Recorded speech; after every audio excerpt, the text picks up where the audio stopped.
ধুবুৰী জিলা কংগ্ৰেছৰ অন্তৰ্গত গোলোকগঞ্জ ব্লক কংগ্ৰেছৰ কাৰ্যালয় অন্তৰ্গত গোলোকগঞ্জ বজাৰত এই অঞ্চলতে নাতিকাহৰীয়াত অঞ্চলত গণতান্ত্ৰিকভাৱে আন্দোলন কৰা কোচ ৰাজবংশীসকলক দৌৰাই হিমন্ত বিশ্ব শৰ্মা আৰু তেওঁৰ পুলিচে কেইদিনমানৰ আগত অত্যাচাৰ কৰিছিল।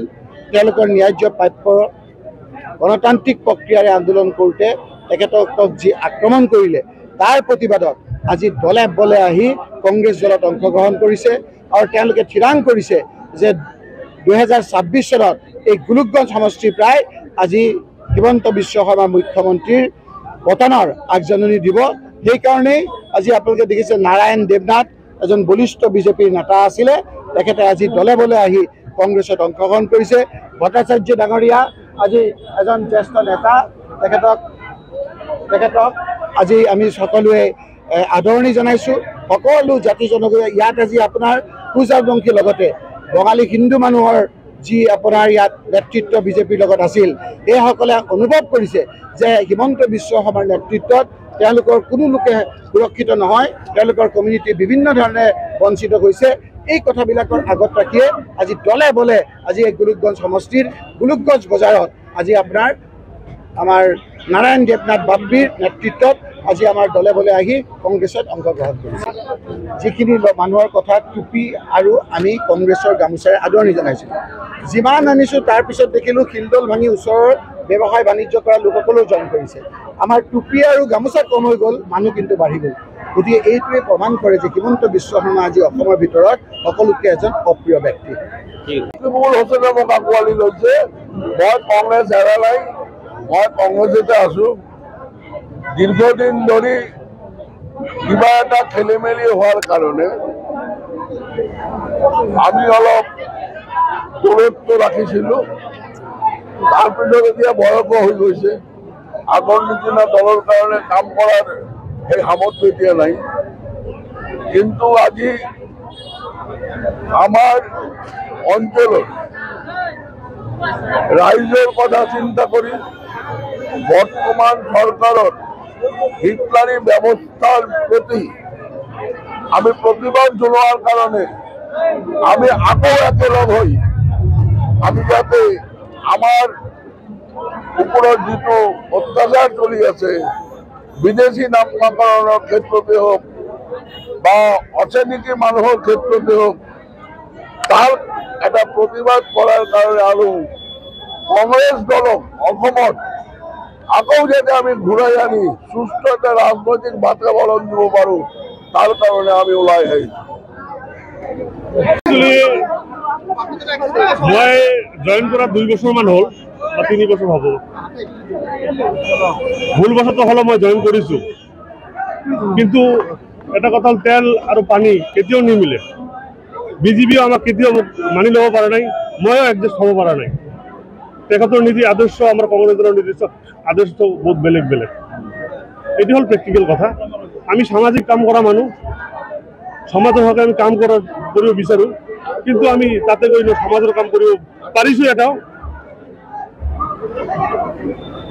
আমি নিজে এটা অস্থিৰতাত ভুগি আছিলোঁ, যিটো প্ৰেক্টিকেল আজি বাস্তৱত ৰূপায়ণ হ'ল। বিজেপি কি অসামাজিক কাম কৰে বা সামাজিক কাম নকৰে নেকি, বা আপোনাৰ কিবা অসুবিধা হৈছে তাতে?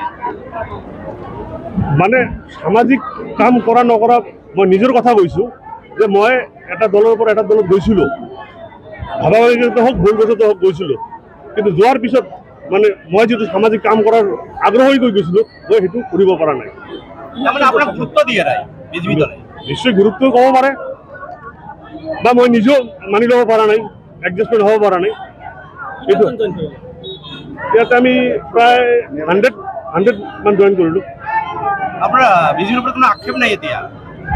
আক্ষেপ আৰু কৈ কি লাভ আছে? আৰু তেখেতৰ নীতি আদৰ্শ তেখেতে কাম কৰিব, আমি আমাৰ কাম কৰি থাকিম। এইটো হ'ল কথা।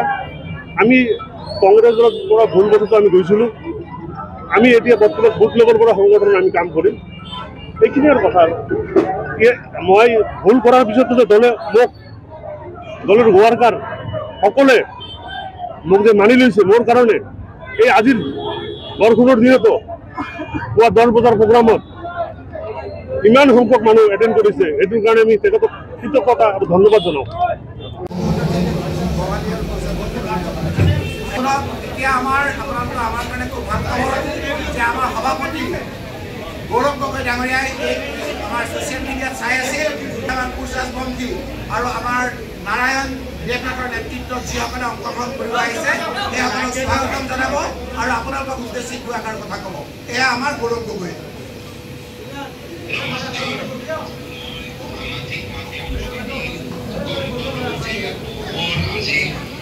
শক্তিশালী দল সংগঠন আৰু এটা গোট আমাৰ কংগ্ৰেছ দলটোক যোগদান কৰিছে।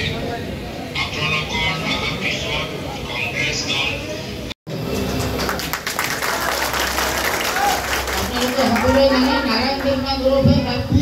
Mustafa Khaddam Hussain, General Secretary APCC Insurance Dhubri, ইয়াত উপস্থিত থকা লগত কিছু লোক আহিব, আমি অফিচত জইন কৰাম। আমি আহিম বুলি জনাৰ আগত এই মহিলাসকলে ঘৰৰ কাম কাজ কাটি কৰি থৈ আহিছে। এই সময়খিনি নিজৰ নিজৰ মহিলাসকলৰ ঘৰত কাম থাকে, ভাত ৰান্ধিব থাকে, ঘৰৰ বিভিন্ন ধৰণৰ কাম বন থাকে। কিন্তু কংগ্ৰেছৰ যে এটা বঁটা বলিছে গৌৰৱ গগৈ ডাঙৰীয়া সভাপতি হোৱাৰ পাছত, তাৰ ইংগিত দিবৰ কাৰণে এই মহিলাসকলে ঘৰৰ কাম কাজ কাটি কৰি থৈ আমাৰ সভালৈ আহিছে আৰু সেইকাৰণে পুষ্পবৃষ্টিৰে ভগৱানে আমাক গ্ৰহণ কৰিছে। আজি আমাৰ এই বয়োজ্যেষ্ঠ দেৱজিৎ ভট্টাচাৰ্য ডাঙৰীয়া বয়স হৈছে, ৰাতিপুৱা ঘৰৰ পৰা কমকৈ ওলায়, কিন্তু আজি বতৰ দেখি ভাবিছে যে এতিয়া কংগ্ৰেছৰ বতৰ, গৌৰৱ গগৈ ডাঙৰীয়াৰ নেতৃত্বত কংগ্ৰেছ আহু আহু হৈছে। তাৰ খুচিত তেওঁৰ গাটো ভাল হৈ গ'ল, দৌৰি আহি আমাৰ কংগ্ৰেছৰ সভালৈ বহি আছো।